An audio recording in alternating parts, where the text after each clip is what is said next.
Sir Tom. Good morning, good morning, good morning! Welcome sa atong programa, ang Hotduo sang IPPO. Ang Kape Kag Balita. Ari naman kita sa adlaw nga Viernes, thanks God! It's Friday! Yes. Mayo 21, 2021. Kagkami ang inyo mga maambong nga Ilonggo Caps Police Senior Master Sergeant Francisco Lider Jr. Police Corporal Erwin Magraso. Nagliwan sa inyo ito ba si Police Lieutenant Maria Feomiten. Yes, ako pagkatala sa inyo ang mga updates naman sa accomplishments sa kampanya sa kapulisan dito sa probinsya sa Iloilo. Yes, pero antes sa nato ng mga balita, yari na yung pampag-good vibes nato sa subong adlaw, ang quote for the day. Yes, our quote for today is that every day brings with it a chance to change life. Oh, what a beautiful thought, di ba? Wow. Every day Ano daw? brings with it a chance to change life. Okay. Ang posingon sila, kada adlaw, may chance sa kita nga magbago. Wala sa monitor, no? Either bago natin ang atong kabuhi or chance sa ini nga maka-improve pa din ang atong mga buhi, di ba? Pag pwede tayo na Sir Mambal nga, every day is a learning day. Yes, it's a learning day. Dapat ka-progress, dapat ka-evolve, dapat every day we are going towards better life. So kada adlaw may chance sa kita nga magbago. Kung kagapon na kayo mo kita sa sala, pwede naton nga sa subong adlaw puro naman kamayuan naton nga imoon. Yes. Hindi kita malaman, no? Hindi kita malaman po nga ma-hook dito sa kanalipas. Kung baga move on tayo, kung daw hindi ka move on kagapon sa mga nakalatabo, pagka the next day, move on na. Pag ang pinaka-importante tanan, kung nakaobra ka sa kasalanan, just say sorry. Pag tandaan mo, pag nag-learn ka from that mistakes. I am sorry.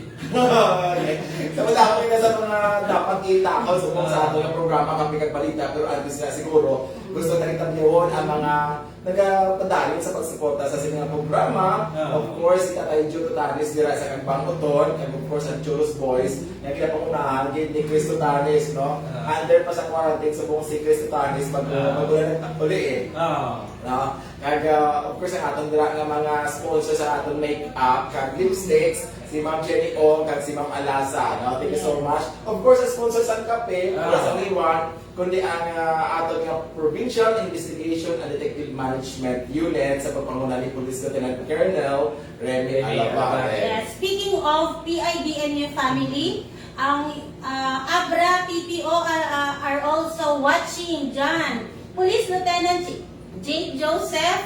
Jake Joseph. Yeah, Jake Joseph Pitas. Good morning sa inyo dyan lahat. Thank you for watching. Please don't forget to share our live. And also, kay Mama Lorna dyan sa San Dionisio, Iloilo. Wow. Nag-watch man. Kaya bala nga din na, hindi na ko nakompleto ang ila adlaw kung hindi sila kapamatik sa kapikagulit. Gina-bluetooth pa na nila. Very good. Thank you so much also sa, of course, sa padaya suporta sa ating provincial director na very busy din. Kaga, tingnan natin sa kung paano rin i-fit in ni Sir Guerrero ang iyang mga schedule every day. No? Si Police Colonel Gilbert Guerrero. And of course, dala sa national quarters, ang very strong supporter ng Kape at Balita, no other than Police Brigadier General Aris Fama. And also, shout out natin si Britt Hill. Britt Hill from Virginia, USA. Thank you so much, sir, for watching. Si Bel Tribor, good morning, ma'am, sir. Watching from Ahoy. Ahoy, thank you so much. And of course, si Joris J, good morning, TGIF. Ambal niya. Wow. Ambal man ni Ma'am Nova Sumagay sa Ibutante, good morning to all. Kag si Marla Cristina Tilaen, ma'am. Wow.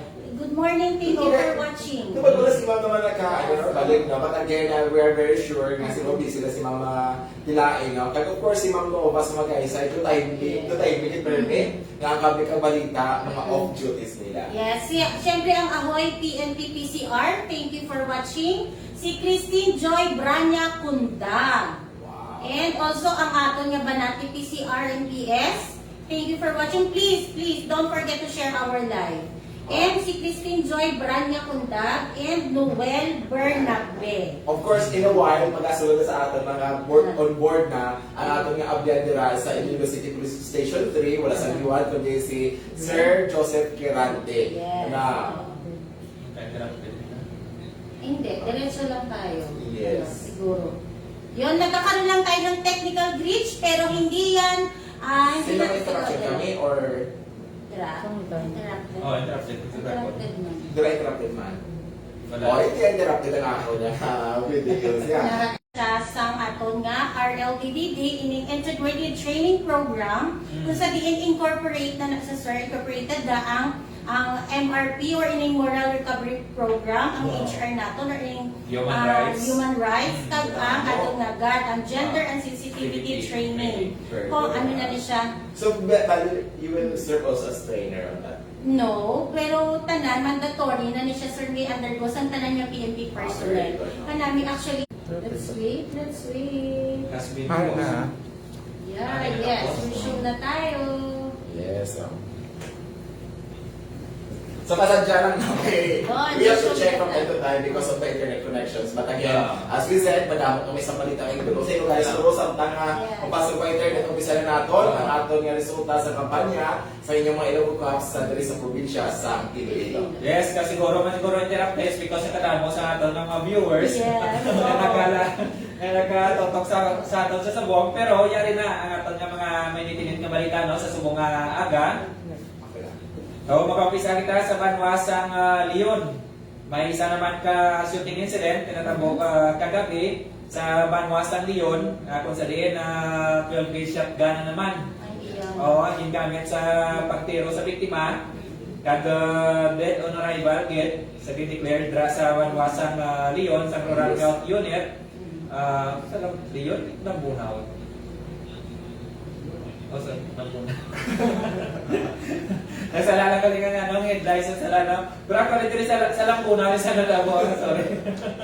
Oh. Sa Labanwasan Lambunaw, dara sa barangay Hayubo, Lambunaw, Iloilo. Kako sa din 12 gauge shotgun ang gingamit sa suspitsado sa pagtiro sa sining biktima nga 38 years old. Okay kita. Okay.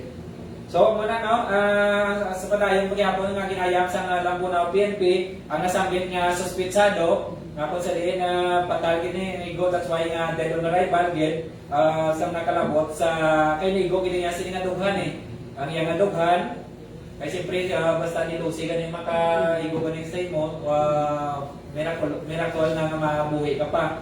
So muna ang atong balita sa nalitan sa Banwasang Lambunaw sa shooting incident.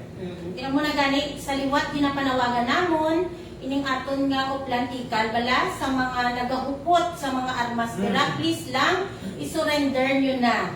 Kaya nga pariyo na lang sa natabo dira sa Lambunaw may ara na naman nga involved na naman ang armas hang. So muna dapat nung sa kapilanan nato ginaliwat-liwat nga kung may mga ginahuptan kamo dira armas or may mga kilala kamo dira nga nagahupot sa armas, iano na nila nga daan, i-report nyo na nga daan kag sa mga gun holder man dira, surrender nyo ng inyong armas para mapalayo pa kung mga makakomit sa krimen na magamit pa ninyo nga magpamatay dira or makatiro kamo dira gamay-gamay lang rason gamito ng armas sa pagtiro dira kapit pa ko na kainom kadugang ang isog. So muna ang armas gid makapagubasa ninyo nga boss damdam man. Okay, so sa bahin naman sa accomplishment, ang Barutak Deo, congratulations kay nakadakop ini sila. Pila gid ni ka persona, 5 gid ka persona ang nadakpan sining violations ng RA 8048 ining coconut law. Kay intercept ini sila during sa checkpoint kung sa diin pangitaan sila sang dokumento wala sila sang ipakita. Amo na kagit apprehend sila. So sa subong ini mga coco lumber ara na sa kustodiya sang Barutak Deo naton upon coordination sa PSA sa PCA or the Philippine Coconut Authority. Kag sa bahin naman sa Dumagas MPS, duwa gid ka illegal quarry ang ilang nadakpan. So congratulations dira. Siyempre, joint operation ini siya sa Provincial Task Force on Overloading under the Provincial Government of Iloilo. So, congratulations to Dumagas MPS. Congratulations din ang kanina sa Dato City Bayaco, no, inang resulta sa mga random checkpoints na ginapaiwas sa ating mga kapulisan bilang kabayan na sa ating anti-criminality campaign. Yes. Sa lugar na ito mabalita, sa Banuasang Tigbawan naman, siya naman ka-stabbing incident ang natabo kagabi kung sa rin ang biktima, nagayngalan kay Sherwin Naranjo, 25 anyos, dagang sospechado kay Edgardo Humayaw. Si Edgardo Humayaw, 21 anyos, na taga Tigbawan, Iloilo, nung gamit sini ang kutsilyo man sa pagbunog sa biktima. Kaya una sini ang ining sospechado is nakainom, ginasulong ang balay sa biktima, ang ginambuyan sa kawayan, ginustugan sa kawayan, puro sa nga wala maigo, ginbuno niya pag ang biktima. Amo na nang ginambala mo sa inyo, kung ang mag-inom ka mo bala, ibutang nyo sa tiyan nyo. Hindi sa ulo kay nga ana. Nakakaubra ka mo sa krimen. I think ang ini nga pag-inom, no, usually dapat especially sa mga pandemya, we have to limit. Why? It is also parang spending na unnecessary. So kung sa subong, especially kung kita nag-income lang, depende mo sa atin nga daw paghimakas, fully wage earner ka ba lang, I think there's a need for you to really check kung ba paano ang imo spending. Dapat mag-spending kita for the essential na kinanglan. Inom, it's not essential. Essential na sa subungan din po sa pandemya, dapat essential lang dapat. Yes. Ang tanan hindi essential, hindi dapat pag-gastuhan, hindi dapat gastos. Mas barato ba lang mag-inom kape? Essential pang kape. Kaya kape gali, based on studies mo, nag-look young. No wonder, di ba? No wonder. Look younger. Yes. Ano mga balita pagkakita? Nakita nyo, kahapon yung mga insidente, duwa lang yun ang insidente na tabi sa aton. So, meaning, peaceful kita. So, congratulations. Kita working, kita ang aton yung mga Ilonggo Cups. Dira sa aton, 42 kag isa ka city. Yes. Congratulations kita sa inyo for the good job. Yes. Kasi sumul gali, it's a good news because sa Leon, sa Banwa sa Leon, there will be 5 other barangays nga mag-undergo sa tawag ng area clearing evaluation. As we said here sa mga previous natin episode, in area clearing evaluation, ini siya ang initial steps para makabaton ang aton nga mga or makasulod ang ating mga kabarangayan sa Litud Community Support Program under Executive Order 70 o kunang LCAC, Ending Local Communist Armed Conflict. No? So di ba sa subong ang subject evaluation, we're hoping nga makapasa sila based sa parameters ng CSP. Kaghihiwa o ipatigayon sa Philippine Army kag sa Philippine National Police. Kaya kanami pa siguro mabala sa atong mga pumuluyo nga sa subong ang Philippine National Police ni ara ina patuman nga ining circular no naton nga PNP anti-drug and drug driving campaign plan, no? Because sining mga incidente laging check ang mga traffic accidents. Madamo sa mga biktima o kung mga self-inflicted na ganito. Self-inflicted mga na-discussion ng mga drivers nato, ng motorista nato, nga under the influence of intoxicating liquor or naka-droga. So in this buong ginapaigting man, there are 5 phases sa sining campaign plan. Kagini siya ang may-ari na deputation, meaning most probably increase the number of PNP personnel who will be deputized with the LTO sa traffic laws. No? Why there's a need for the PNP personnel to be deputized with the LTO? For one is, they should be given authority to impose penalty based on the traffic code, which is higher. Because what the police as of the moment, kung naka-deputize sa LTO, ang kayang mag-implement is ini mga traffic ordinances na, which is more lenient siya. Pero kung deputize sa ating police at LTO, then higher penalties, and probably deterrence na siya sa mga gusto magkomitar na nakainom or nag-droga ng mga drivers natin. Kalabanan man sa mga rason kung nga ang mga nakabunggo is ang nakainom. Yes. Kaya after sales deputation, amo na ang education and training ang kusa diin. I think this would include also ang educating our people, no? Campaign, information campaign, through the media, social media, and even sa mainstream media. Kaya ginag-encourage mo nato na atong mga motorista nga mga wala pa pala lisensya subong magkuha ka mo sa lisensya nyo kay dira kang banan mga disiplinado ng mga motorista nato is naka-undergo sila may mga license. Yes. Compare sa mga kalabanan mga oros-oros ganay wala sila ka-undergo sa mga seminar. Yes. So dapat mas maayo na naging para pag isyo makuha ka lang sa driver's permit or student permit is may na required na training orientation na para ma-enhance man ang knowledge na natin ng mga motorista kung ano ibala ang traffic rules, ano ibala mga basic ng mga But again, talking of the driver's license, be careful ka mo. Kaya tapos sa mga nag-scam, tapos sa mga fixers, nga scammer, gali. Mapahapos ang proseso, pero gali ang yata sa inyo mga fake nga mga IDs or driver's license. And fake pa mga receipts, no? May alam kita na nag-card, na income siya. So I think we have to be careful. Yes, lesson learned na to sa aton. Nga dapat madiretso na lang kita sa LTO. apply mahambal ka mo kay kalapit bigyan nila. Okay lang. Basta at least legit ang inyong ginakatuan. Kakalis pa sila gamay ng balayran nila compared sa fixers na May headphone ng fixers. Tapos fake pagali. Fake pagali. So, double na inyong mga kaso nila kay pwede ka mo nga kasuhan lagi sa usurpation of authority at the same time ang position of fake na nila. Falsification of public falsification. So ganito nagko ang inyo nga kaso aside from traffic laws na inyo mga komitan. So hopefully with this program, ma-lessen na ang aton nga mga insidente sa dalan. And educate na ang So, motor. they have to look forward din nga magiging massive ang checkpoint operations, maging massive ang mga pagsita-sita sa aton ng mga kapulisan. Talking of sita-sita na pala. Ang ato sa mga red team sa regional quarters.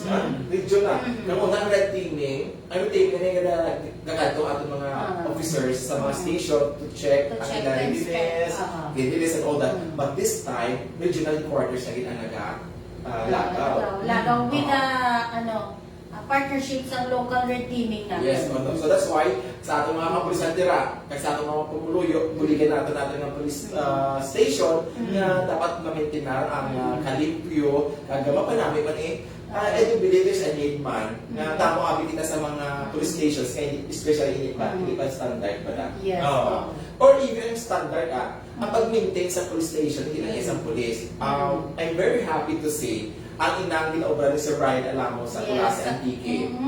The beautiful police station buildings and other amenities ng building inang is not just because of the fund coming from the PNP. Yeah, it's the effort because ang suporta sa mga barangay officials, community, ay nakita nila may may ihura, may impact. So sa amo na gani, hindi bala kami magbalibad sa police station kung may mga plantita nga mag-donate kamo sa inyo mga tanong i-landscape. Pwede bala kamo pumuluyo namon mag-suggest kung ano ang economic i-improve lalo na dira sa police station sa inyong lugar. Talking of that, ma'am, I'm very happy also to see ang improvement sa launch sa Kalinaw PNP, no? Kasi Daji Dilima, nakita natin nga namin na subukan namin sa ilang sala set. And I do believe nga mag-inspiration man sa iba nga mga police station to improve ang mga areas nila. Not only because nga ang police will be convenient namin sa working environment, but also for our clients, sa mga pumuluyo natin sa police stations, they will also feel comfortable once they are waiting for the transactions nila like clearance and all that. Kaya nga, kung mga local municipal or mga municipal police station nato, is sila direkta na nag-cater sa mga kliyente, sa mga pumuluyo nato na nag-alin sa inyong mga kabaragayan dira, mga kabanuanan. So, dapat komportable din. Hindi bala ka namin man sa inyong pamasyagan kung nagkakadto ka mo sa police station at sa lugar ninyo nga matinlo. Especially si R. Ang kuwelat sa mga stations tapas namin. Kaya garanting, no? Nagkato ka sa isang lugar. May sakit mo siyan. Dapat the first day mo katuan, police station station, pwede ka ka CR nga. Kaya ito po namin CR, may tubig, and all the, may hapon, may alcohol. Di ba ka namin magamit nila. Kaya of course, ang ano pag-iiba ng mga services. With this pandemic, we do believe na ang ating mga police station should simplify ang mga process and dapat may efficient kita. And this not only applies sa police station in all other areas. Dapat na efficient kita. Kaya of course, ang advocacy ni Mang Pingping gani, always serve with a smile. Diba? Ito grabe no, ang iba niyang kumpanya wala na invest millions of pesos to train their personnel to how to smile. Kaya why smile? Why smile? Very contagious siya. It gives the good vibes. Wala, itinano ko na-meet mo ang mga tao sa police station yung nag-smile. No, magulat ko problema ko dahil minsan ka mag-report ka sa amin, sa police sa inyong susunod balay or binigay ko sa barangay nyo, malipatan mo. Nakita mo na yung smile sa isa ko pulis. Ito ka namin manisaya ng smile man. Panawagan naman na sa tanan na muna ka mga Ilonggo Cats, i-continue naton ang aton pag-practicing smile and greet. Kaya yung na-notice nyo because of the smile, amin nila, 35 years old ka lang ko. Okay. So, watching si IPNFC headquarters sa IPPO. Watching siya, tapos si Patrolwoman, Maria Lorly Biboso Lumawag. Congratulations sa Lornalo. congratulations sa atin nga mga Ronda Patrollers. Of course, si Ilonggo Cup Police Corporal Erwin Magarso, kaya of course si Maria Lorly. And we're hoping that there will be more talents will be joining ang Iloilo News team. Of course, pinapanawagan nila ang ating mga kapulisan, mga Ilonggo Cup. Sa amin, kita nga Phase A sa ating Police Service Anniversary, 120th Police Service Anniversary. We are encouraged to apply or to join ang tinatawag na Best of the Best. We want Iloilo PPO to produce the most number of the best in different categories. Yes. So, para ma-acknowledge na naging yung mga efforts nila, ginahatag. Ang servisyo nga ginahatag nato sa atong Pangulo, yung maaano man, ma-recognize na. Congratulations mga rin sa aton nga WCPD kahapon, very successful man ang ilang live video training dito sa San Rafael. Kabay pangalamo sa mga munisipyo, I'm looking forward ang ako ng banwa sa Raga. Mayor Tarosa, pwede mo na yan na kung mga babae pa mag-beneficiaries or may mga babae kita dala na biktima sa pag-abuso or mga babae na pigado, yan mas na tinanglan man sa trabaho. No? Ano yan ang pwede nga sa Saraga? Saraga is the center sa Pantate. Basta nga itong mga babae nga mga ginabuso nila, pwede sila kakot-kot sa juday nga fish pan para sa ilaga naman. Or pwede nga, pwede sila nakatipon-tipon itong cooperative man para mabaligya sa mga pangkanta. Ay damo ang kauyon kag nanamian ka pantat. Yes, wala pa sa Saraga, when it is the center sa Pantatan, wala pa sa Saraga, sa Matigyaan, na you can have the choices of the different cuisine or luto sa pantat. May sinugba, may dinagpang, may ginatan. Pwede. So kabay patanin ang babae pa ako natin dira sa Saraga will also be supported by the local government. Of course, dako ako na pagpati na si Mayor Tarosa will hear this particular suggestion natin dira. Or si Vice Mayor Soli Villa, kagang of course, kung hindi na kaya sa ating mga local government units, dira, laban-laban si Sir Andrew Bon sumagay sa ilang perito sa ating mga programa kag ang iya nga kabarsa no ini mga organization sa mga seafarers sa Saraga very strong. There are more than 360 ka mga members sa Saraga na seafarers and we are helping the community. You know what, this is a beautiful thing, no? In one municipality we're in their organizations nga wala yung wala isang iba niya interest but only to help improve ang no wonder nga alin ka sa Saraga. Yes, proud to be a Saragano. Sir, thank you for watching also kay Sir Luciano Abilar. Good morning mga PNP, mga pinalangga na pulis. Yes, sir, thank you so much. Kapasalamat ako pala mga Matino. I'm very happy. Kaya ganda ko dito soon, kumabalaan ko, nga mga tropa natin sa headquarters mismo, pamati sa sining kapikag balita. Because mainly, here, just imagine sometimes the irony is that there nag-emanates ang ining mga directives, mga memorandum, mga orders. Pero most of the time, because sa ako ang mga tawanan diri, hindi ka Hindi sila nakabasa. mabasa. But listening, reviewing Yes. our videos sa Kapikat Balita, they are very thankful na they are also updated. That's why ini si Noel Dolorosa Di Malino from Balasan NPS, very good kaga. I-share mo ina kanin sa imong kauptanan dira para ma-update man kamo sa atong mga programs. Yes, announcement kali target takes ang aton nga IPER, Individual Performance Evaluation Rating. Subong na si Mana. I think almost complete na. Ako na lang ang nabili. So, kamay patisod, okay, makatapos na. Kaya ang tarang Ako yung pining nakita sa aton yung mga mandatory trainings. Wow. Ang PSOCC, ang GLC, kag PSSLC. yes, ato mga kauptanan dira, no, please take the opportunity nga mag-advance ka mo professionally by upgrading sa engineering training kung ka-module na for training. Yes. Kaya reminder lang, sa mga bata na sa mga manghod, kung mga pulis, kung di pa ninyo time, kung di mga ginagawa ng training, please, ihatag nyo sa mga seniors Yes. ninyo. Take your time. Take for example na SLC or FTOC. Kung hindi pa naman ka mo schedule for SLC, hatag nyo na sa schedule for Give SLC. chance tayo sa Give chance sa senior. Ang namin sa organization, kaya hindi siya competition bala. No. It's always push up.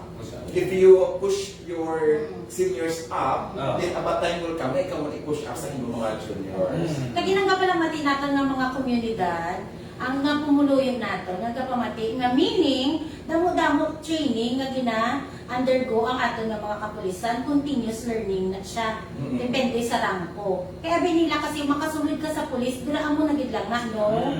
O sari-sari may mga seminars kami, may mga trainings kami. To Kung sa upgrade. to upgrade man. And we also believe that once we upgrade our skills, our knowledge, we are also improving our services sa inyo. No? So, gani sa ato na mga civilian na mga companies or mga private companies na nag-provide sa mga training or granting na ng mga enhancements para sa inyong mga personnel, pwede mo ka-invite sa participants from the PNP. You know what? It's also very important that kita nga sa PNP will also be attending seminars na ginaprovide sa mga private companies. And not only that, may arap pag sa LGU nga naga-sponsor, ginalibre nila yung atong kapulisan. Oo, ginalibre lalo na dito sa Mayor Bacolod, Negros, diri sa Capiz, ano nila, I believe diri man sa sa IPPO, ang mga may mga LGU kita nga ultimo magpasa diri sa mga reports, gina-refund na nila sa kay personal na ang ginagamit kong kaisa nga salakyan.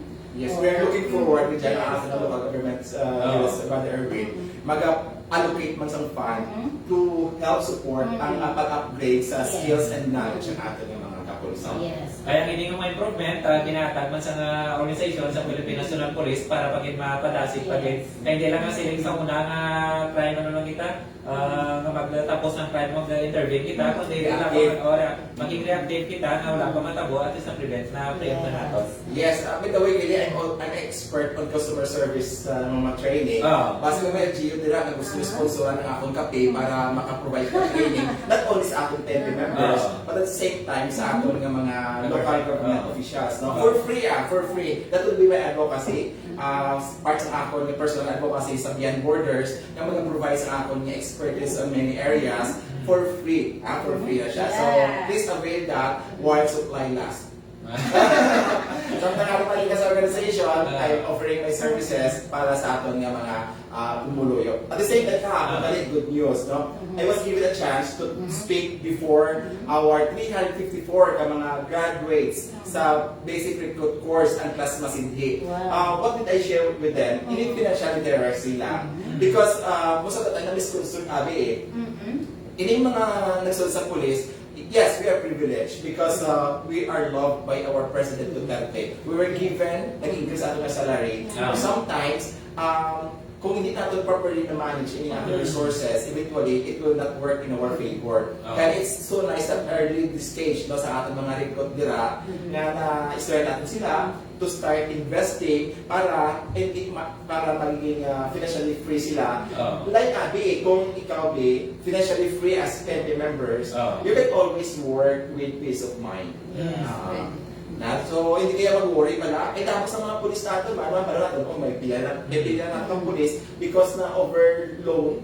At least bala kung makautang sila with your orientation sa ila kahapon, sir, naka-realize na sila na dapat kung mag-loan gid man, Yes. makadto siya sa tamang nga investment kag dapat may project again. Kaya most of the time, yung mga projects abi, hindi pa kinahanglan i-loan naton.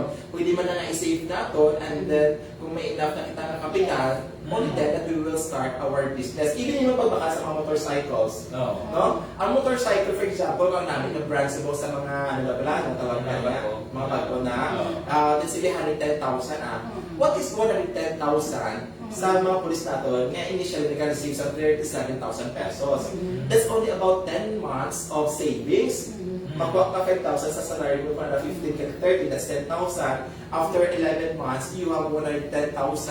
Nakabaka na sa pag-uwang motor, wala ka pesang loan, wala ka pesang utang. Di same man ang habas ang una ni Police Lieutenant Colonel Arnold Solis, ang dati kong nga si OP that time sa Ibisan. Yeah. Ang i-advise na sa amon sa mga, I think PO3 pa lang ako before, nga hindi ka ko na magpatindog sang balay, Yes. nga iutang mo, i-loan mo, you invest. Lucky we are, police officers, may ara kami nga mga organization, mga lending institution, nga pwede kami yung kakapon or capital contribution kung sabihin hindi ko kami pwede ka-invest. Kaya pwede mo Kasi, pwede mo kamo sa mga kapulisan, pwede ka mo ka-visit sa aton nga timbag ko, kaya pa pascout pa ng process development Yes, cooperative ako. ato niya kooperatiba kaya iburudikan nato no kaga ang cooperative abi is one of idapudamo sa innovations, and we're looking forward na mas mapalubo pa yung interest because ang cooperative is not looking for income.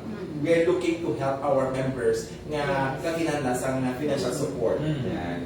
So sa ato mga thank you so much Gid sa pagkatan sa chance. Kaya invite ako kahapon to speak about financial literacy. There are sa Pro6 for our 354 nga members sa class Masiti. Sa nila, pinapasalamatan natin of course ang ating mga technical staff kay Pulit Patro Manhaw dyan. Of course, ang ating kay MJ, kay Onika Iha, kay Ma'am Karen, of course, ang ating mga very active na nagasman sa social media natin, si Police Staff Sergeant Geraldine Magbanwa. Thank you so much for watching and supporting this programa, Kapit Kag Balita. Yes, Tatay Tatay. Joe Butanes, Sir Tatay. Maraming salamat kay Mama Lorna. Once again, kay Police Lieutenant J. Joseph Pitas of PIDMU, Abra PPO. Kagsaban mo naman sa Dueñas, so, thank you so much Gid sa ato nga mga katropa nato dira sa Dueñas Municipal Police Station sa pagtutok dira kay Police Senior Master Sergeant Jerome Plasta, ginang investigador. Thank you so much Gid. Kag sa dira sa Banwasang San Joaquin, kay Maribel Bustillo, kag subong man dira sa Banwasang Masin, kay Connie Marie Liomado, thank you so much for viewing and listening for sa Kapikat Balita. Yes, Mama Lorna, thank you so much. So mula to ang mga natipon namin nga balita at impormasyon subong nga adlaw. Nalipagid kami sa inyo padayon na suporta diri sa inyo mga Ilonggo ka. Ang ini ang bago nga hit diri sa Police Regional Office 6 ang kaduo sa IPPO, ang Kapit Kag Balita. Sa liwat kami ang inyong mga maamo nga Ilonggo Cops, Police Senior Master Sergeant Francisco Lidor Jr. Police Corporal Erwin Magarso. Kag si Police Lieutenant Maria Fe Umiten. Again, good morning and God bless Iloilo, God bless Philippines.